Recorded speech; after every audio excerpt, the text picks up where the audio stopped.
नमस्कार साथियों, ट्रिपल पे आईएएस के इस प्लेटफॉर्म पर आपका स्वागत है। आज हम हिस्ट्री को रिज्यूम कर रहे हैं क्योंकि इससे पहले हम 2 लेक्चर कंडक्ट कर चुके थे हिस्ट्री के। आज ये तीसरा लेक्चर है हिस्ट्री का।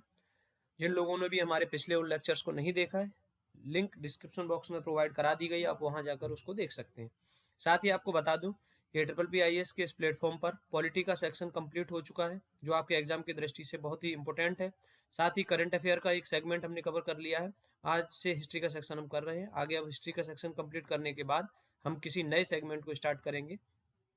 साथ ही आपको इसी सेक्शन के बीच में ही हम person in news, place in news, PIN जो रहता है, नेशनल और इंटरनेशनल, इससे संबंधित जो भी लेक्चर रहेंगे उन्हें हम आपको प्रोवाइड करा देंगे, जो एग्जाम में पूछे जाते हैं। क्योंकि अभी हाल ही में एक एग्जाम हुआ जिसमें इसराइल और हमास के बीच में जो संघर्ष देखने को मिला, तो इसमें गाजा स्ट्रिप एक प्लेस है, ये पर प्लेस इन न्यूज है गाजा स्ट्रिप, तो इसके संबंध में क्वेश्चन आपसे पूछा गया। तो इस प्रकार से जो भी प्लेस इन न्यूज रहे होंगे उनको हम कवर करेंगे। आइए शुरू करते हैं हम आज का सेक्शन, जिसमें पहला टॉपिक है ड्रेन ऑफ वेल्थ, धन का बहिर्गमन। इसका तात्पर्य यह है कि भारत से औपनिवेशिक काल के दौरान ब्रिटिश आर्थिक नीतियां इस प्रकार से संचालित हो रही थी कि सपोज यह इंडिया है और यह ब्रिटेन है, तो भारत का जो धन था वो ब्रिटेन की ओर जा रहा था और उस धन के बदले भारत को कोई भी रिटर्न प्राप्त नहीं हो रहा था। जैसे इसका संबंध देखिए कि इस प्रकार से धन का प्रवाह हो रहा था कि इंग्लैंड की ओर, लेकिन बदले में भारत को पर्याप्त आर्थिक, व्यापारिक अथवा भौतिक लाभ नहीं मिल रहा था। इसको, धन के बहिर्गमन को या ड्रेन ऑफ वेल्थ को, इसके संदर्भ में एक इस प्रकार से भी कार्य हो रहा था कि इंपोर्ट कम किया जाता था और एक्सपोर्ट ज्यादा कर दिया जाता था। एक्सपोर्ट ज्यादा कर दिया, सामान्यतः यदि हम ऐसा देखें तो ये किसी भी अर्थव्यवस्था के लिए बहुत ही अच्छा संकेत माना जाएगा कि जिसका इंपोर्ट कम हो रहा हो, एक्सपोर्ट ज्यादा हो रहा हो। एक्सपोर्ट ज्यादा होगा, हमें फॉरेन करेंसी ज्यादा प्राप्त होगी, हमको एक्सपोर्ट जो हमने किया है उसका धन हमें ज्यादा मिलेगा। लेकिन इस समय क्या हो रहा था कि जो एक्सपोर्ट से, मान लो ये इंपोर्ट हमने किया 100 रुपए का और एक्सपोर्ट ये लोग कर देते थे 150 रुपए का, तो ये जो 50 रुपए एक्स्ट्रा है, वैसे भारत की अर्थव्यवस्था में इसका योगदान होना चाहिए था, 50 रुपए का लाभ होना चाहिए था, लेकिन ये क्या करते थे कि इस 50 रुपए को जो ब्रिटिश रेवेन्यू था उसको बढ़ाने में इसका काम किया करते थे। तो इस प्रकार से भी इन लोगों ने औपनिवेशिक शासन के अंदर इस प्रकार से भी ड्रेन ऑफ वेल्थ का संचालन किया गया। इसका प्रतिपादन, यानी सबसे पहले इसको किसने देखा और किसने इसका व्याख्या प्रस्तुत की, तो वो व्यक्ति थे दादा भाई नेहरू। दादा भाई नेहरू, और इन्हीं को ग्रांड ओल्ड मैन भी कहा जाता है। इन्होंने इंग्लैंड डेप टू इंडिया में पहली बार बहिर्गमन के सिद्धांत को प्रस्तुत किया। तो आप ये बात याद रखेंगे कि इंग्लैंड डेप टू इंडिया किसके लेख हैं, तो ये आप याद रखेंगे ये दादा भाई नेहरू जी के। साथ ही इनके द्वारा और भी पुस्तक लिखी गई, इसमें poverty and un-British rule in India, इसमें भी इन्होंने ड्रेन ऑफ वेल्थ का चर्चा किया। The bonds and means of India, इसमें भी दादा भाई नेहरू जी ने ड्रेन ऑफ वेल्थ की चर्चा की। On the commerce of India लेख, इसमें भी दादा भाई नेहरू जी ने इसकी चर्चा की। साथ ही वर्ष 1905 में 1905 में दादा भाई नेहरू जी के द्वारा ड्रेन ऑफ वेल्थ को evils of all evil, evils of all evils की संज्ञा दी, अर्थात अनिष्टों का अनिष्ट कहा ड्रेन ऑफ वेल्थ को। इसके अलावा दादा भाई नेहरू जी के अलावा ड्रेन ऑफ वेल्थ के संबंध में जो चर्चा प्रस्तुत की है, जिस डिस्कशन दिया है, उसमें एक अर्थशास्त्री हमारे हुए हैं महादेव गोविंद रानाडे, इनके द्वारा भी इसकी चर्चा की गई। साथ ही रमेश चंद्र दत्त हैं, इन्होंने अपनी पुस्तक the economic history of India में ड्रेन ऑफ वेल्थ का डिस्कशन प्रस्तुत किया है। यह वाला पॉइंट आप याद रखेंगे कि तत्कालीन समय में भारतीय राष्ट्रीय कांग्रेस जो स्वतंत्रता आंदोलन की अगुवाई कर रही थी, इसके द्वारा 1896 के कल कांग्रेस का जो एक अधिवेशन हुआ था कलकत्ता में, इसमें सबसे पहली बार इन्होंने ड्रेन ऑफ वेल्थ को स्वीकार किया था। इतनी बात आप याद रखेंगे। इसमें बताया गया स्वरूप क्या था, कैसे कैसे इसको भारत के धन को बाहर भेजा जा रहा था। तो सरकार की खरीद नीति थी, इसमें होम चार्जेस थे। लंदन इंडिया ऑफिस, जो 1858 में एक लंदन में इंडिया ऑफिस का गठन किया गया था, उसका खर्चा था, भारत से भेजा जाता था। भारत पर शासन करने व्यक्तियों के वेतन, पेंशन, प्रशिक्षण पर खर्च किया जाना, यह भी ड्रेन ऑफ वेल्थ था। ईस्ट इंडिया कंपनी के भागीदारों को लाभांश जो दिया जा रहा था, यह भी ड्रेन ऑफ वेल्थ था। विदेशी बैंक, बीमा, नौवहन कंपनियां जो भारत से धन ले जा रही थी, यह ड्रेन ऑफ वेल्थ था। ईस्ट इंडिया कंपनी के विदेशी ऋण पर ब्याज जो विदेशी ऋण ईस्ट इंडिया कंपनी ने लिया था, और उस पर ब्याज जो भारत की सरकार, तत्कालीन भारत सरकार पे कर रही थी, वह ड्रेन ऑफ वेल्थ था। सैनिकों के ऊपर किया जाने वाला ब्याज ड्रेन ऑफ वेल्थ था। रेल, सिंचाई, सड़क यातायात और बुनियादी संरचना पर विदेशी निवेश जो किया गया था, उस पर निश्चित ब्याज। यह आपको याद रखना होगा कि जब हम कोई इन्वेस्टमेंट करते हैं, जैसे मान लो शेयर मार्केट में हमने इन्वेस्टमेंट किया, तो रिटर्न उसमें आपको रिटर्न ऑन मार्केट रिस्क रहता है कि मार्केट रिस्क, मार्केट अगर ग्रो करेगी तो आपका रिटर्न भी बढ़ जाएगा, और अगर डाउन होगी तो आपका जो इन्वेस्ट किया हुआ है वो नुकसान हो जाएगा।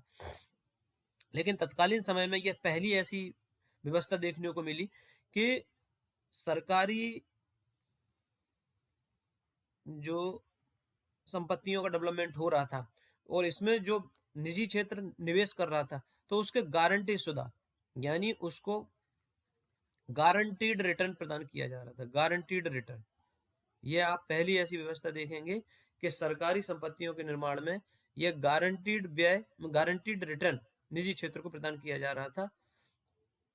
यह व्यवस्था इन्होंने रेल, सिंचाई, सड़क यातायात, बुनियादी संरचना और विदेशी निवेश पर जो निश्चित ब्याज लिखा हुआ है, ये इस संदर्भ में निश्चित ब्याज की चर्चा की गई है। इसके साथ ही आप देखेंगे कि जो ड्रेन ऑफ वेल्थ हो रहा था, उसके प्रभाव क्या क्या पड़े, थोड़ा मेंस की तरफ ओरिएंटेड है ये। अनौद्योगिकरण हुआ, यानी हमारे यहाँ भारतीय हस्तशिल्प उद्योगों का को नुकसान हुआ। अर्थव्यवस्था का ग्रामीणीकरण हुआ, ये किस प्रकार से हुआ कि शिल्प उद्योग जो थे इनको नुकसान हुआ, तो जो शिल्प उद्योग में लगे हुए काश्तकार थे, कारीगर थे, इन सबको, तो इस प्रकार से आप देखेंगे कि अर्थव्यवस्था का ग्रामीणीकरण हुआ, हस्तशिल्प उद्योग में लगे हुए जो व्यक्ति थे वो सब खेती में लग गए, इस वजह से ग्रामीणीकरण देखने को मिला।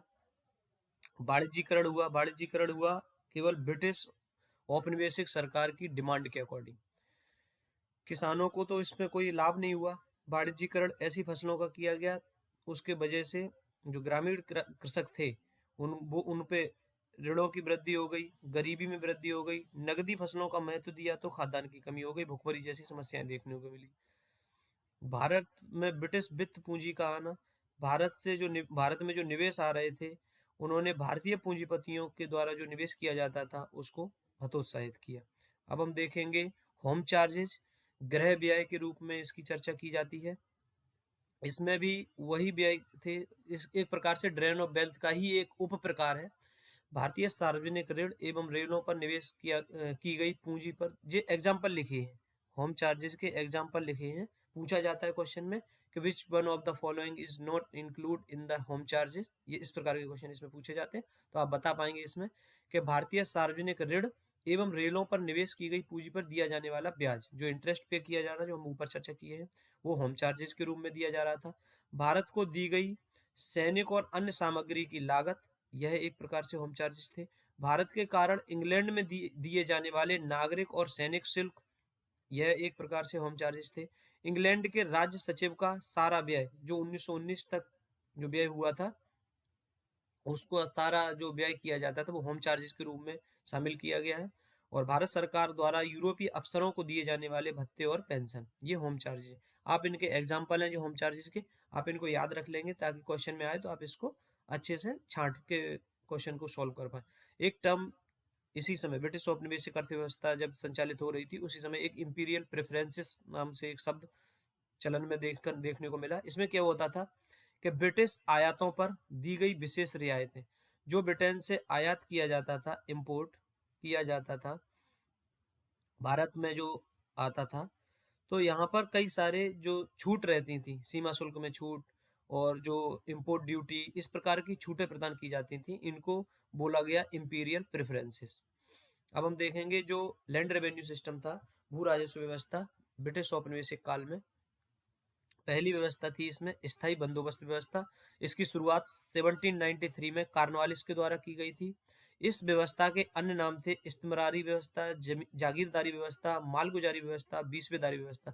इस व्यवस्था में किया जाता था स्थायी बंदोबस्त, जैसा कि नाम से ही प्रतीत हो रहा है। जो ब्रिटिश औपनिवेशिक सत्ता थी, यह जमींदारों के साथ एग्रीमेंट कर लेती थी। किसानों से इसका कोई लेना देना नहीं था। जमींदारों को भूमि का मालिक मान लिया गया था इस व्यवस्था के अंतर्गत। इसका जो व्यवस्था को संचालित किया गया था वो था बंगाल, बिहार, उड़ीसा तथा उत्तर प्रदेश के वाराणसी और कर्नाटक, उत्तरी कर्नाटक में इसको लगाया गया था। ब्रिटिश भारत का क्षेत्र था, उसके लगभग 19% क्षेत्र पर इसको संचालित किया जा रहा था। आप यहाँ पर ये देख लेंगे कि राजस्व वितरण किस प्रकार से होता था, यानी जो भी रेवेन्यू एकत्रित किया जाता था उसमें 10/11 भाग जो था वो कंपनी को दिया जाता था और 1/11 भाग जमींदार को प्रदान किया जाता था। इस प्रकार से आप देखेंगे यह स्थायी बंदोबस्त प्रणाली। आगे देखेंगे हम रैयतवाड़ी व्यवस्था। रैयतवाड़ी सिस्टम में क्या होता था, इसमें जो कर जमा करने के लिए ब्रिटिश औपनिवेशिक शासन के साथ जो समझौता होता था वो रैयत के साथ होता था, यानी काश्तकार के साथ होता था। इसमें काश्तकार को भूमि का मालिक माना गया था। इस व्यवस्था को संचालित करने में मुख्य भूमिका रही टॉमस मुनरो की और कैप्टन रीड की। आर यहाँ पर है रैयतवाड़ी, इसलिए आप इसको Thomas Munro, R O, read, REED, तो इस प्रकार से आप देखेंगे रैयतवाड़ी में दोनों रो रीड, इस प्रकार से आप याद रखें क्योंकि पूछा जाता है कि रैयतवाड़ी व्यवस्था को संचालित करने में सर्वप्रमुख भूमिका किसकी रही, स्थायी बंदोबस्त व्यवस्था किसके काल में शुरू की गई, इस प्रकार के क्वेश्चन पूछे गए। आप देखेंगे इस व्यवस्था को, रैयतवाड़ी को, सबसे पहले तमिलनाडु के 12 महल जिले में 1793 में संचालित किया गया। आगे इस व्यवस्था को मद्रास, बंबई के कुछ हिस्से और पूर्वी बंगाल, असम तथा कुर्ग कर्नाटक में लागू किया गया। इसमें ये मैंने आपको बताया ही था कि कृषक को इसमें भूस्वामित्व प्रदान किया गया था। यह जो ब्रिटिश भारत का कुल क्षेत्र था उसके 51% क्षेत्र पर इसे लागू किया गया था। साथ ही आप देखेंगे कि ये एल्फिंस्टन, ये मुनरो का शिष्य था, इसने इसे बॉम्बे प्रेसिडेंसी में लागू किया था। इतना बात आप रैयतवाड़ी व्यवस्था के संदर्भ में याद रखेंगे। मोस्ट इंपोर्टेंट क्वेश्चन है जिनको हम डिस्कस कर रहे हैं। तीसरी व्यवस्था थी महलवाड़ी पद्धति। इसमें क्या किया जाता था कि जो सरकार थी वह पूरे महाल यानी पूरे ग्राम के साथ एक समझौता करती थी। उसमें एक ग्राम का मुखिया इस के तहत रेवेन्यू को एकत्रित करके सरकार तक पहुंचाता था। इसके जो प्रथम प्रवर्तक थे वो हॉल्ट मैकेंजी थी। महालवाड़ी में एम आती है और यहाँ पर मैकेंजी आ रहे हैं, तो आप याद रखेंगे इसको 1822 में हॉल्ट मैकेंजी के द्वारा सबसे पहले प्रवर्तित किया गया था। साथ ही आप इसमें विलियम बेंटिक का नाम भी याद रखेंगे। विलियम बेंटिक, इन्होंने सर्वप्रथम 1833 में आगरा और अवध में इसे लागू किया था। इतनी बात आप याद रखेंगे। सबसे पहले इसका प्रवर्तन हॉल्ट मैकेंजी के द्वारा किया था, लेकिन इसे सबसे पहले 1833 में आगरा और अवध में लागू करने वाले विलियम बेंटिक थे। कार्नवालिस ऊपर सबसे पहले स्थायी बंदोबस्त में, विलियम बेंटिक महलवाड़ी से। इसको जो लागू किया गया था वो उत्तर प्रदेश, मध्य प्रांत और पंजाब में लागू किया गया था। कुल ब्रिटिश भूभाग था जितना, उसके 30% क्षेत्र पर इसे लागू किया गया था। हमारा जो हिस्ट्री का सेशन चल रहा है, यदि आप लोगों को ये पसंद आ रहा है तो आप ज़्यादा से ज़्यादा लाइक करें, अपने दोस्तों के साथ शेयर करें, और यदि आप हमारे इस प्लेटफॉर्म पर नए हैं तो हमारे इस प्लेटफॉर्म को सब्सक्राइब करें। ठीक है, आगे देखते हैं। दादा भाई नौरोजी के संदर्भ में फैक्ट दिए गए हैं। दादा भाई नौरोजी का जो कार्यकाल समझिए या उनका जीवन 1825 से 1917 तक रहा। यह डब्ल्यू सी बनर्जी के साथ मिलकर 1865 में दादा भाई नौरोजी के द्वारा लंदन इंडिया सोसाइटी का गठन किया गया। लंदन इंडिया सोसाइटी का गठन किसके द्वारा किया गया? तो दादा भाई नौरोजी के द्वारा किया गया। किसके साथ? डब्ल्यू सी बनर्जी के साथ मिलकर। एक क्वेश्चन है ये, लंदन इंडिया सोसाइटी का गठन किसके द्वारा किया गया? तो दादा भाई नौरोजी के द्वारा डब्ल्यू सी बनर्जी के साथ मिलकर किया गया। साथ ही आप देखेंगे कि 1892 में लिबरल पार्टी जो ब्रिटेन की थी, इसके टिकट पर ब्रिटिश हाउस ऑफ कॉमन्स के लिए चुने जाने वाले पहले भारतीय दादा भाई नौरोजी थे। दादा भाई नौरोजी के संदर्भ में आप इतनी बात याद रखेंगे। पहली 1865 में लंदन इंडिया सोसाइटी का गठन किया। 1892 में लिबरल पार्टी के टिकट पर ब्रिटिश हाउस ऑफ कॉमन्स के लिए चुने गए सबसे पहली बार। नेक्स्ट जो टॉपिक है वो है 1857 की क्रांति। मोस्ट इंपोर्टेंट क्वेश्चन यहाँ से बनते हैं और हर बार क्वेश्चन यहाँ से पूछे जाते हैं। सबसे पहले तो आपको दो क्वेश्चन याद रखने हैं। जिस समय 1857 की क्रांति हो रही थी उस समय भारत में जो वायसराय था वो था लॉर्ड कैनिंग। साथ ही आप याद रखें कि जो लॉर्ड कैनिंग है ये भारत में प्रथम वायसराय है और भारत का यह, इस प्रकार से याद रखेंगे, यह फर्स्ट तो वायसराय है और लास्ट गवर्नर जनरल है, क्योंकि 1858 के एक्ट के माध्यम से जो गवर्नर जनरल हुआ करता था उसे वायसराय कर दिया गया था। तो लॉर्ड कैनिंग पहला वायसराय, लास्ट गवर्नर जनरल। साथ ही आप याद रखेंगे उस समय जो ब्रिटेन के प्रधानमंत्री थे वो विस्कॉन्ट पामस्टन थे, बी पामस्टन थे। यह आप याद रखेंगे, दोनों मोस्ट इंपोर्टेंट है। 1857 की क्रांति के संदर्भ में कुछ पुस्तक लिखी गई। बी डी सावरकर जी के द्वारा एक पुस्तक लिखी गई, the Indian war of independence. Surendranath Sen के द्वारा 1857 इस पुस्तक को लिखा गया। और आर सी मजूमदार के द्वारा the sepoy mutiny and rebellion of 1857। ये तीनों पुस्तक इंपोर्टेंट है, आप याद रखेंगे बहुत अच्छे से, ताकि इनका क्वेश्चन आप गलत नहीं करें। जब यह 1857 की क्रांति हुई तो आप इसके संदर्भ में कुछ बातें हैं जो आपको याद रखनी है कि इलाहाबाद, तत्कालीन इलाहाबाद जो वर्तमान में प्रयागराज है, इसको आपातकालीन मुख्यालय के रूप में घोषित किया गया था। यह घोषणा किसने की थी? तो तत्कालीन वायसराय लॉर्ड कैनिंग के द्वारा की गई थी। 1857 की क्रांति को हिंदू मुस्लिम षड्यंत्र का परिणाम बताने वाले कौन थे? जेम्स आउटरम और डब्ल्यू टेलर। ये दो लोगों ने 1857 की क्रांति को हिंदू मुस्लिम षड्यंत्र का परिणाम बताया था। टी आर होम्स जो थे, इन्होंने इसको बर्बरता और सभ्यता के बीच युद्ध कहा था। बर्बरता और सभ्यता के बीच में युद्ध के रूप में 1857 की क्रांति को वर्णन करने वाले थे टी आर होम्स। साथ ही आप देखेंगे, यह मैंने आपको बताई थी कि the Indian war of independence B D Savarkar ji की पुस्तक थी। इस पुस्तक में 1857 की जो क्रांति थी, इसको स्वतंत्रता की पहली लड़ाई की संज्ञा प्रदान की गई। अब हम आगे देखेंगे इसके कारण, 1857 की क्रांति के कारण। इसके कारण जो थे, तो 1757 में प्लासी के युद्ध के बाद जो ब्रिटिश औपनिवेशिक सत्ता की स्थापना हुई और उनके द्वारा जो भी रणनीतियां और नीतियां को संचालन किया गया, उससे उभरे जो मतभेद थे, उसके चलते यह 1857 की क्रांति का विकराल रूप भारत में देखने को मिला।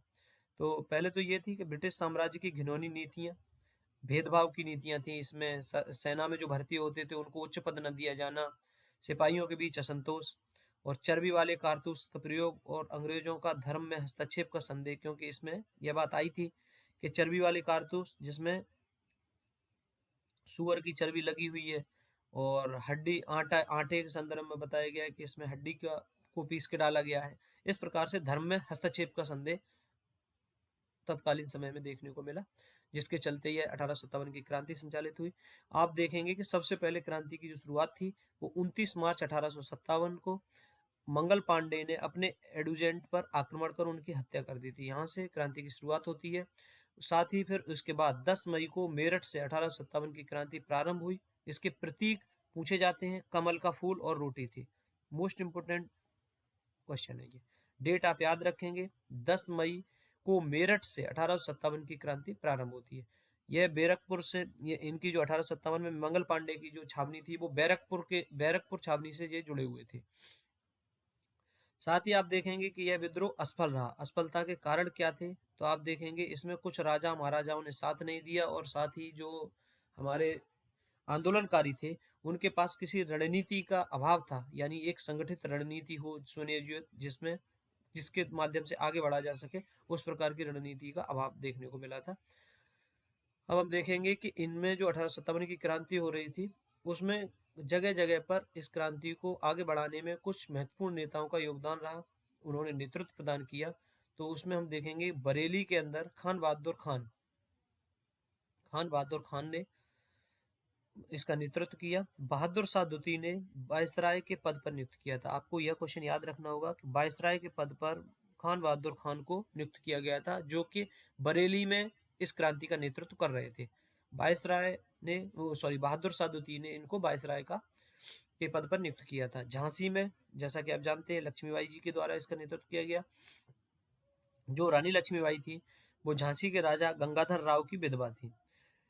यह डलहौजी का जो व्यपगत का सिद्धांत था उसके अकॉर्डिंग उत्तराधिकारी के अभाव में झांसी का 1853 में ब्रिटिश साम्राज्य में विलय कर लिया गया था। यह डेट ईयर याद रखेंगे कि झांसी का ब्रिटिश साम्राज्य में विलय हुआ था 1853 में। और जो रानी थी वो जनरल हुरोज से लड़ते हुए वीर गति को प्राप्त हुई थी। इनकी जो समाधि स्थल है वो ग्वालियर में है, क्योंकि ग्वालियर में ही रानी जनरल हीरोज से लड़ते हुए वीरगति को प्राप्त हो गई थी। लखनऊ में जो क्रांति का नेतृत्व कर रही थी वो थी बेगम हजरत महल। इनका एक बेटा था अल्पवयस्क ब्रिजेश कादिर, इसको इन्होंने नवाब घोषित किया था। और कैंपबेल जो था, इसने गोरखा रेजिमेंट की मदद से लखनऊ पर अधिकार कर लिया था। कानपुर में इसका नेतृत्व कर रहे थे नाना साहब। इनके जो पेशवा थे वो तात्या टोपे। नाना साहब पेशवा थे, Tatya Tope commander in chief थे। तात्या टोपे का वास्तविक नाम आप याद रखेंगे रामचंद्र पांडुरंग था। और जो नाना साहब थे, इनके सलाहकार के रूप में इन्होंने अजीमुल्ला खां को नियुक्त किया था। इनके मित्र मानसिंह ने, किसके मित्र? तात्या टोपे के एक मित्र थे मानसिंह, इन्होंने तात्या टोपे को धोखे से पकड़वा दिया था। असम में इस क्रांति का नेतृत्व कर रहे थे दीवान मनीराम। फैजाबाद में इसका नेतृत्व कर रहे थे मौलवी अहमदुल्ला। ये मौलवी जो अहमदुल्ला थे, ये मद्रास के थे, लेकिन उत्तर प्रदेश में आके बस गए थे और यहाँ पर क्रांति का नेतृत्व कर रहे थे। अंग्रेजों के कट्टर दुश्मन के रूप में प्रसिद्ध हुए मौलवी अहमदुल्ला। इन्हीं के ऊपर 50,000 रुपए का इनाम ब्रिटिश सरकार के द्वारा रखा गया था। बिहार में जो आंदोलन का नेतृत्व कर रहे थे वो कर रहे थे बाबू कुंवर सिंह। बाबू कुंवर सिंह बिहार में 1857 की क्रांति के बाद जो आउटकम्स निकल के आए उसमें आप देखेंगे कि महारानी विक्टोरिया की उद्घोषणा हुई, जिसे 1 नवंबर 1858, ये डेट याद रखेंगे, 1 नवंबर 1858 को ही इलाहाबाद में की गई थी, जहां पर आपातकाल का केंद्र बनाया गया था। लॉर्ड कैनिंग के द्वारा इसकी उद्घोषणा की गई। साथ ही कंपनी का जो शासन था उसे समाप्त कर दिया गया और जो भारत का शासन था वो सीधे क्राउन के नियंत्रण में आ गया। ये दो बात आप याद रखेंगे। यह सब बात 1858 के जो एक्ट था उसके माध्यम से व्यवस्था इनको की गई थी। विजय और विलय की नीति को त्याग दिया गया था। ब्रिटिश साम्राज्य के विस्तार पर रोक लगा दी गई थी। भारतीय फौज के नवगठन के लिए पील आयोग का गठन किया गया था। सेना में रेजिमेंटों को जाति, धर्म और समुदाय के आधार पर विभाजित किया गया, जैसे जाट रेजिमेंट, गोरखा रेजिमेंट तो पहले से ही संचालित हो रही थी, जाट रेजिमेंट हो गई, और कई प्रकार की कास्ट के आधार पर जो रेजिमेंट का गठन किया गया था, ये 1858 के बाद किया गया था। जो पील आयोग का गठन किया गया था, इसने क्या किया था कि जो बंगाल और अवध क्षेत्र में जो सेना थी, वहां पर यूरोपीय सेना और भारतीय सेना का जो अनुपात था वो 1:2 का रखा गया था, और जो मद्रास में के साइड में रखा गया था वो 1:3 का रखा गया था, ताकि जो भारत में सेना है इसमें ब्रिटिश सैनिकों की भागीदारी को बढ़ाया जा सके। यह सब बदलाव हमें 1857 की क्रांति के बाद 1858 के एक्ट के माध्यम से देखने को मिले। अन्य आंदोलन थे जो 1857 की क्रांति के आसपास ही देखने को मिलते हैं। उसमें जो मेन आंदोलन है उनके संदर्भ में हम चर्चा यहाँ पर करेंगे। मोस्ट इंपोर्टेंट आंदोलन है, आपको विद ईयर याद रखने हैं और कौन इसका नेतृत्व करता है उसे। संथाल विद्रोह 55-56 हमेशा याद रखेंगे। आदिवासी विद्रोह था। दामन ए को में मूलतः आर्थिक कारणों से प्रारंभ हुआ था। दामन ए को ये स्थान का नाम। नेतृत्व 4 भाई थे, सिंधु, कान्हू, चांद, भैरव, 4 भाई, इनके द्वारा इसको किया गया था। 1855 ईस्वी में संथालों के द्वारा भागलपुर क्षेत्र में विद्रोह किया गया। मेजर बारो के नेतृत्व में विद्रोह को दबाने के लिए सेना भेजी गई। संथालों के द्वारा इसे मेजर बारो को पराजित किया गया। आप इसको याद रखेंगे कि संथालों के द्वारा जिस मेजर को, अंग्रेज मेजर को पराजित किया गया था वो था मेजर बारो। इसका जो तत्कालीन वर्तमान बिहार का क्षेत्र है भागलपुर, उसमें इस विद्रोह का संचालन किया गया था। याद रखेंगे इसका ईयर और इसको संचालित करने वाले का नेतृत्व, और इसमें जिसको पराजित किया गया था वो। एक अगला है पागलपंथ का आंदोलन। पागलपंथ एक अर्ध धार्मिक संप्रदाय था। इसके द्वारा जो आंदोलन किया गया था इसका नेतृत्व करम शाह के द्वारा किया गया। करम शाह ने इसको प्रारंभ किया था, लेकिन बाद में इनके पुत्र थे टीपू, उन्होंने भी इसको आगे बढ़ाया था। जमींदारों के द्वारा मुजारों पर किए गए अत्याचार के विरुद्ध आंदोलन था। जमींदारों के द्वारा जो काश्तकार थे उन लोगों पर जो आंदोलन हो रहे थे उनके विरोध में यह पागलपंथ का विद्रोह शुरू हुआ था। मुंडा विद्रोह, इसकी आप ईयर याद रखेंगे, 1899-1900 में हुआ। इसका अन्य नाम था उलगुलान या महान हलचल। इसको बिरसा मुंडा जी के द्वारा संचालित किया गया था। बिरसा मुंडा को जगत पिता या धरती आबा के नाम से भी जाना जाता है। इन्होंने क्या किया था, बोगा की पूजा छोड़कर सिंह बोगा की पूजा करने का आह्वान किया था। बोगा थे अनेक देवता और सिंह बोगा थे एक ईश्वर। इसकी पूजा करने का आह्वान बिरसा मुंडा के द्वारा किया गया था। बिरसा मुंडा के द्वारा ही इस आंदोलन में बोला गया था कि जो भगवान है वो हमारी तरफ से लड़ेंगे और इस युद्ध में जीत हमारी होगी, और यहाँ पर खून इस प्रकार से बहेगा जिस प्रकार से लाल झंडा। यह इस प्रकार के स्टेटमेंट बिरसा मुंडा के द्वारा दिए गए थे लोगों को मोटिवेट करने के लिए, ताकि इसमें भागीदारी को बढ़ाया जा सके। नेक्स्ट है वहाबी आंदोलन। यह भी एक धार्मिक रूप में शुरू हुआ था, लेकिन राजनीति में भी इसके प्रभाव देखने को मिले। इसमें अंग्रेजी प्रभुसत्ता को सुनियोजित तथा गंभीर चुनौती प्रदान की वहाबी आंदोलन के द्वारा। इसका जो नेतृत्व कर रहे थे वो सैयद अहमद बरेलवी कर रहे थे भारत में। प्रसार का क्षेत्र ये देखें तो काबुल था, उत्तर पश्चिमी सीमा प्रांत था, बंगाल, बिहार और मध्य प्रांत था। यानी भारत में बंगाल, बिहार, मध्य प्रांत, उत्तर पश्चिमी सीमा प्रांत। 1830 ईस्वी में सैयद अहमद बरेलवी के द्वारा पेशावर पर कब्जा कर लिया जाता है। बालाकोट की लड़ाई होती है, उसमें बरेलवी जी की मृत्यु हो जाती है। पटना में बरेलवी की मृत्यु के बाद आंदोलन का मुख्य केंद्र बन गया। यह क्वेश्चन पूछा जाता है कि भारत में वहाबी आंदोलन का मुख्य केंद्र कौन था, तो आप बताएंगे यह पटना था। बरेलवी की मृत्यु के बाद इसमें मौलवी कासिम, बिलायत अली, इनायत अली और अहमदुल्लाह के द्वारा इसको नेतृत्व प्रदान किया गया। कूका आंदोलन है, यह 1840 का आंदोलन है। इसको जो नेतृत्व प्रदान कर रहे थे वो भगत जवाहर मल थे। इनको सियान साहब के रूप में भी जाना जाता है। इसका जो मुख्य उद्देश्य था वो सिख धर्म में प्रचलित बुराइयों और अंधविश्वासों का अंत कर इस धर्म को शुद्ध करना था। ये वहाबी आंदोलन के तरीके का धार्मिक आंदोलन था। यह कूका आंदोलन है। इसी प्रकार से एक आंदोलन आता है चर्चा में, कुकी आंदोलन। कुकी, यह आपको देखने को मिलेगा मणिपुर, त्रिपुरा के क्षेत्र में, और यह आंदोलन है 1917-18 के आसपास का। यह बात आप याद रखेंगे कूका के साथ कुकी। नेक्स्ट है नील विद्रोह, 1859-60 के दौरान देखने को मिला। बंगाल के नदिया जिले के गोविंदपुर गांव से इसकी शुरुआत होती है। इसको जो नेतृत्व करता थे वो थे दिगंबर विश्वास, विष्णु विश्वास। प्रसार का क्षेत्र हमने बता ही दिया, बंगाल में था। तो नदिया, पावना, खुलना, ढाका, मालदा, दिनाजपुर, यह क्षेत्र बंगाल के हैं। यहाँ पर इसका प्रसार देखने को मिला। इसका समर्थन आप देखेंगे कि हिंदू पेट्रियाट एक समाचार पत्र था, इसके संपादक थे हरिश्चंद्र मुखर्जी, इनके द्वारा किया गया। और दीनबंधु मित्र का जो नील दर्पण था, इसमें भी नील बागान मालिकों के अत्याचारों का चित्रण विस्तृत ढंग से देखने को मिलता है। दो पुस्तक आप याद रखेंगे, दो जो कृतियां हैं, एक हरिश्चंद्र की हिंदू पैट्रियाट और दीनबंधु मित्र का नील दर्पण। इसमें दोनों में नील विद्रोह का समर्थन देखने को मिलता है। 1859-60 में दिगंबर विश्वास और विष्णु विश्वास के नेतृत्व में यह आंदोलन देखने को मिला। नेक्स्ट जो टॉपिक है उसमें हम देखेंगे आधुनिक भारत में शिक्षा का विकास किस प्रकार से हुआ, यानी शिक्षा का डेवलपमेंट जो औपनिवेशिक शासन के दौरान हो रहा था उसमें किस प्रकार से हुआ। तो जो तत्कालीन ब्रिटिश सरकार थी उसके द्वारा जो पहला मदरसा स्थापित किया गया था वो 1781 में वॉरेन हास्टिंग, जो उस समय गवर्नर जनरल थे बंगाल के, उनके समय 1781 में स्थापित किया गया था कलकत्ता में। इसके जो पहले प्रमुख थे इस मदरसे के, जो मदरसा कलकत्ता में स्थापित हुआ था उसके पहले प्रमुख थे मौलवी मुइजुद्दीन। इस मदरसे में फारसी, अरबी और मुस्लिम कानून की शिक्षा प्रदान की जाती थी। नेक्स्ट है संस्कृत कॉलेज, जिसकी स्थापना बनारस में की गई थी। जोनाथन डंकन के प्रयत्नों से यह स्थापना हुई 1791 में। पहला 1781 में कलकत्ता में पहला मदरसा स्थापित हुआ। 1791 में बनारस में संस्कृत कॉलेज की स्थापना हुई। इस संस्कृत कॉलेज में हिंदुओं के धर्म, साहित्य, कानून का अध्ययन होता था। साथ ही आप देखेंगे कि भगवत गीता का पहला अंग्रेजी में जो अनुवाद किया गया था वो किसके द्वारा, चार्ल्स विल्किंस के द्वारा किया गया था। और यह जो अनुवाद किया गया था चार्ल्स विल्किंस के द्वारा भगवत गीता का, इसमें जो प्रियम्बल लिखा गया था वो वॉरेन हास्टिंग के द्वारा स्वयं लिखा गया था। इतनी बात आप यहाँ पे याद रखेंगे फैक्चुअल रूप में। साथ ही आप याद रखना आगे कि अभिज्ञान शाकुंतलम जो कालिदास जी की एक कृति है, इसका अंग्रेजी में जो अनुवाद किया था वो सर विलियम जोन्स के द्वारा किया गया था।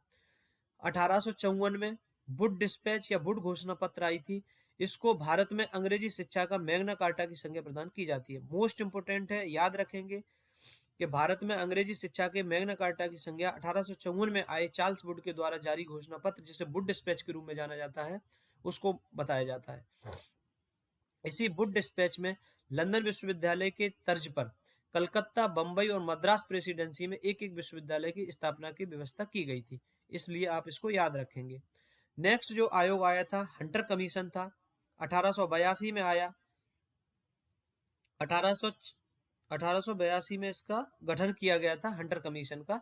1854 में जो वुड डिस्पैच था उसके बाद औपनिवेशिक भारत में जो शिक्षा का विकास हुआ था उसकी प्रगति की समीक्षा करने के लिए इसका गठन किया गया था। इसका मुख्य जो फोकस था वो यह आप याद रखेंगे कि प्राथमिक शिक्षा में सुधार और विकास पर इस आयोग का, हंटर कमीशन का मुख्य फोकस था। पूछा जाता है कि इनमें से कौन सा आयोग है जिसका मुख्य फोकस प्राथमिक शिक्षा में सुधार और विकास पर था, तो आप बताएंगे हंटर कमीशन। आप इसको इस प्रकार से याद रख सकते हैं कि हंटर किस पे चलाया जाता है, यानी हंटर एक सांकेतिक रूप में हम इसका शब्द का इस्तेमाल कर रहे हैं, यानी डंडा किस पे चलाया जाता है। तो आप देखेंगे बच्चों को ज्यादा पिटाई की जाती है, तो आप इस प्रकार से आपको इसको याद रख सकते हैं। नेक्स्ट जो आयोग है वो है सैडलर आयोग। पहले आप ऊपर देख चुके हैं हंटर आयोग को, जो 1882 में आया था। उसमें तत्कालीन जो गवर्नर जनरल थे वो लॉर्ड रिपन थे, क्योंकि उनका कार्यकाल 1880 से 84 तक का था। यह जो सैडलर आयोग है 1917 में आया, लॉर्ड चेम्सफोर्ड के समय में आया। कल इसका जो मुख्य उद्देश्य था वो था कलकत्ता विश्वविद्यालय की संभावनाओं के अध्ययन तथा रिपोर्ट के लिए था, लेकिन यह जो संपूर्ण विश्वविद्यालय थे उनके सभी के संबंध में इसकी रिपोर्ट काफी प्रभावी रही। विश्वविद्यालयी शिक्षा में सुधार करना था, तो माध्यमिक शिक्षा का सुधार आवश्यक बता। इसकी जो रिपोर्ट की जो हम कहें कि फाइंडिंग थी या इसका जो सजेशन था वो ये था कि यदि भारत में विश्वविद्यालय शिक्षा में सुधार करना है तो हमें सबसे पहले माध्यमिक शिक्षा में सुधार करना जरूरी है। तो आप याद रखेंगे कि सैडलर जो था यह विश्वविद्यालय शिक्षा के संबंध में था और हंटर था वो प्राथमिक शिक्षा के संदर्भ में था। अब आप देखेंगे कि एशियाटिक सोसाइटी ऑफ बंगाल की स्थापना सर विलियम जोन्स के द्वारा 1884 में की गई थी। मोस्ट इंपोर्टेंट है ये, मोस्ट इंपोर्टेंट, एक एक पॉइंट आपको एग्जाम में देखने को मिलेगा। सर विलियम जोन्स के द्वारा एशियाटिक सोसाइटी ऑफ बंगाल की स्थापना कब की गई? 1784 में। राष्ट्रीय शिक्षा परिषद नेशनल एजुकेशन काउंसिल की स्थापना 15 अगस्त 1906 में की गई थी।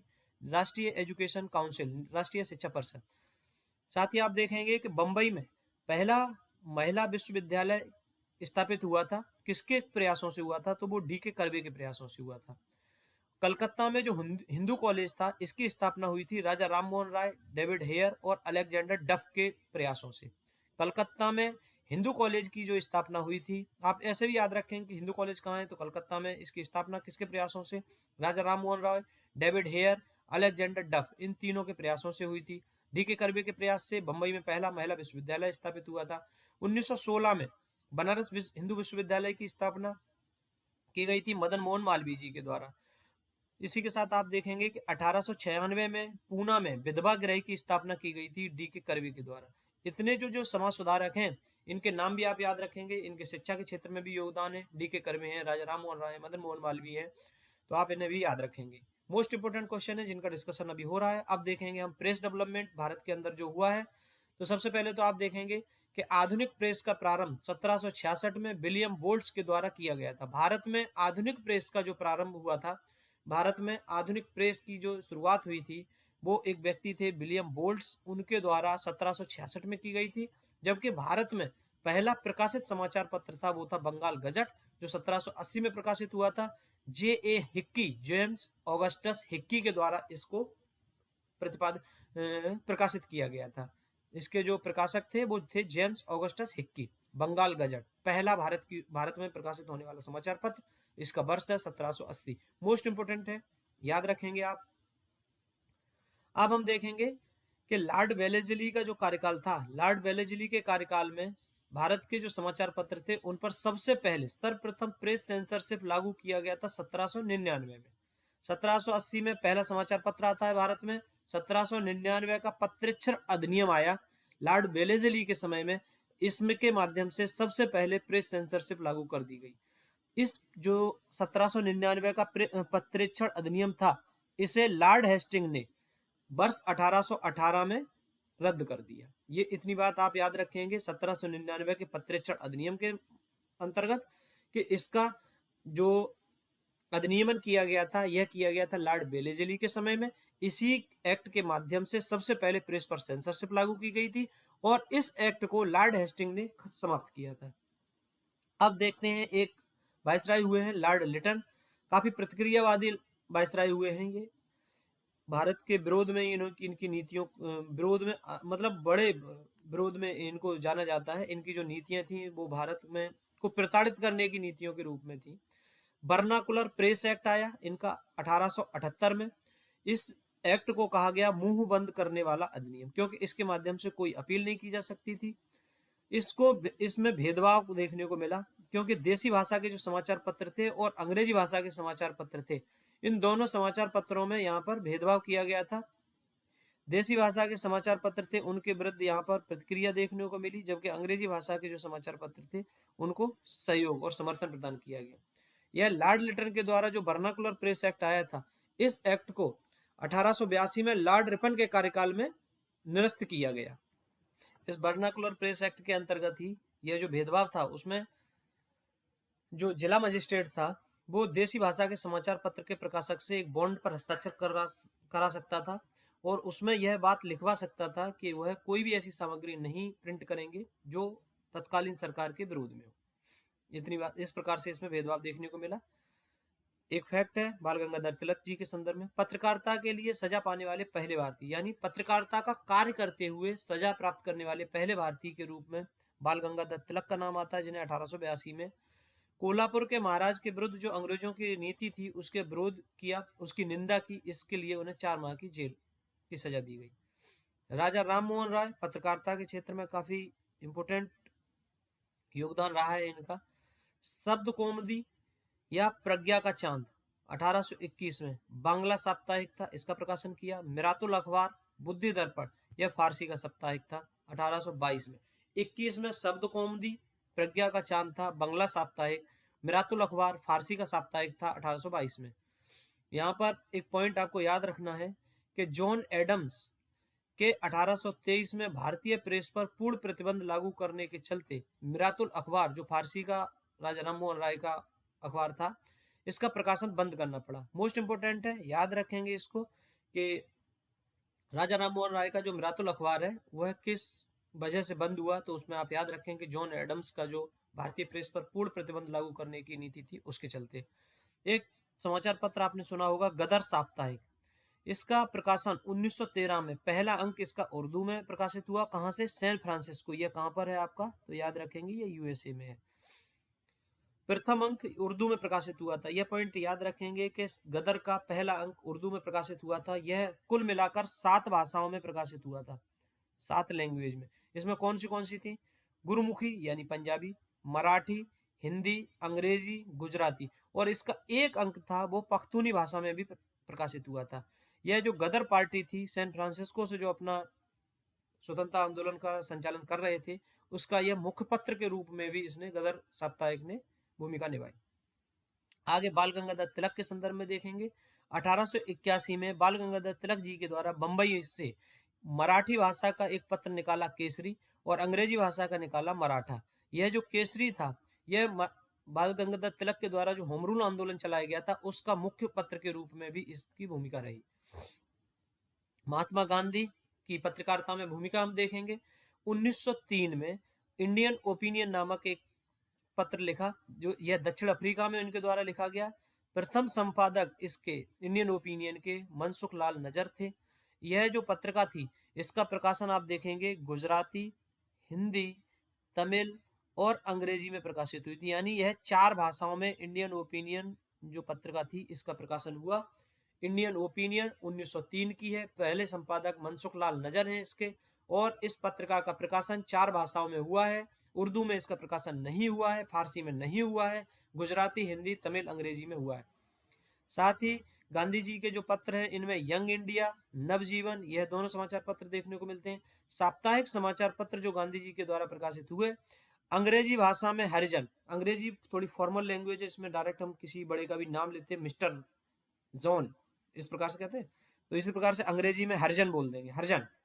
इसका पहला अंक जो है वो 11 फरवरी 1933 में पुणे से प्रकाशित हुआ। उसी प्रकार से गुजराती में इसका जो प्रकाशन हुआ वो था बंधु को लगा दो, हरिजन में बंधु लग गया तो गुजराती में, और हिंदी में हरिजन की सेवा करो तो हरिजन सेवक हिंदी में। ये 3 साप्ताहिक समाचार पत्र थे गांधी जी के द्वारा प्रकाशित किए गए। लाला लाजपत राय के संदर्भ में हम देखेंगे तो उन्होंने उर्दू का एक दैनिक पत्र था वंदे मातरम, और एक अंग्रेजी साप्ताहिक द पीपल, इसका प्रकाशन लाला लाजपत राय के द्वारा लाहौर से किया गया था। यंग इंडिया, इसका भी प्रकाशन लाला लाजपत राय के द्वारा यूएसए में किया गया था। आपको यहाँ याद रखना होगा कि यंग इंडिया का संबंध महात्मा गांधी से भी है, और एक यंग इंडिया का संबंध यूएसए में लाला लाजपत राय के द्वारा प्रकाशित किया गया इससे भी है। एनी बेसेंट के संदर्भ में हम याद रखेंगे कि एनी बेसेंट के 2 पत्र हैं, न्यू इंडिया और कॉमनवेल्थ। कॉमनवेल्थ मद्रास से प्रकाशित होता था। Doctor B are Ambedkar ji जो हैं, इनका है मूक नायक बहिष्कृत भारत पत्रिका, याद रखेंगे आप। साथ ही आप न्यू इंडिया के संदर्भ में याद रखेंगे कि न्यू इंडिया का प्रकाशन बिपिन चंद्र पॉल के द्वारा भी किया गया था। बिपिन चंद्र पॉल, संभावना यही रहेगी कि एग्जाम में अगर क्वेश्चन पूछा जाएगा तो बिपिन चंद्र पॉल या एनी बेसेंट, इनमें से एक नाम होगा, दोनों नहीं होंगे। न्यू इंडिया का संबंध एनी बेसेंट से भी है और न्यू इंडिया पत्र का संबंध बिपिन चंद्र पॉल से भी है। सोम प्रकाश जो एक बांग्ला साप्ताहिक है, इसका प्रकाशन 1859 में हुआ था ईश्वर चंद्र विद्यासागर के द्वारा। इसने नील आंदोलन का समर्थन किया था। पहले भी हम नील आंदोलन के संदर्भ में ऊपर देख चुके हैं। हिंदू हिंदू पेट्रियट के संपादक हरिश्चंद्र का, और एक और था, उसको आप देख लेंगे, अभी इसके पूरा दिमाग से कौन सा था। एक और था जिन्होंने भी दीन बंधु मित्र का एक पत्र था, उसमें भी उसका सहयोग किया गया था, मतलब समर्थन किया गया था नील आंदोलन का। यहाँ पर आप देखेंगे सोम प्रकाश जो बांग्ला साप्ताहिक पत्रिका है, इसको 1859 में ईश्वरचंद विद्यासागर के द्वारा प्रकाशित किया गया। इंडिपेंडेंट जो अंग्रेजी का पत्र है, यह मोतीलाल नेहरू जी का पत्र है। कामरेड मोहम्मद अली का पत्र है ये। इस प्रकार से हम देखेंगे भारत में प्रेस का डेवलपमेंट। अब हम आगे देखेंगे, अबुल कलाम आजाद के द्वारा प्रकाशित हुआ है एक पत्र अल हिलाल, यह उर्दू का साप्ताहिक है। लाला लाजपत राय के हम दोनों देख चुके हैं। एक ये वाला आप याद कर लेंगे, कौमी आवाज, इसका प्रकाशन जवाहरलाल नेहरू रफी अहमद किदवई के द्वारा किया गया है। किसका? कौमी आवाज का। दादा भाई नौरोजी का एक पत्र है रास्त गुफ्तार। कॉमनवेल्थ एनिवेसेंट का हम ऊपर चर्चा कर चुके हैं। अब हम देखेंगे सोशल और जो रिलीजियस रिफॉर्म है उसके संदर्भ। अब आगे के जो टॉपिक हैं ये सामाजिक एवं धार्मिक सुधार आंदोलन, यह हम इसके पार्ट 2 में देखेंगे। अब पार्ट 2 में आज का सेशन हम यहाँ पर प्रेस के डेवलपमेंट के साथ तक हमने कर लिया है, इसको यहाँ तक कवर कर चुके हैं हम। आगे का जो सेशन रहेगा वो हम कल देखेंगे। आप लोग हमारे इस सेशन को सुन रहे हैं, यदि आप लोगों को हमारा सेशन पसंद आ रहा है तो आप इसे ज़्यादा से ज़्यादा अपने दोस्तों के साथ शेयर करें और लाइक करें, और यदि आप हमारे चैनल पर नए हैं तो हमारे चैनल को सब्सक्राइब करें। आप लोग ध्यानपूर्वक हमारे सेशन को सुन रहे हैं, इसके लिए आपका बहुत बहुत धन्यवाद। आपका दिन शुभ हो। जय हिंद।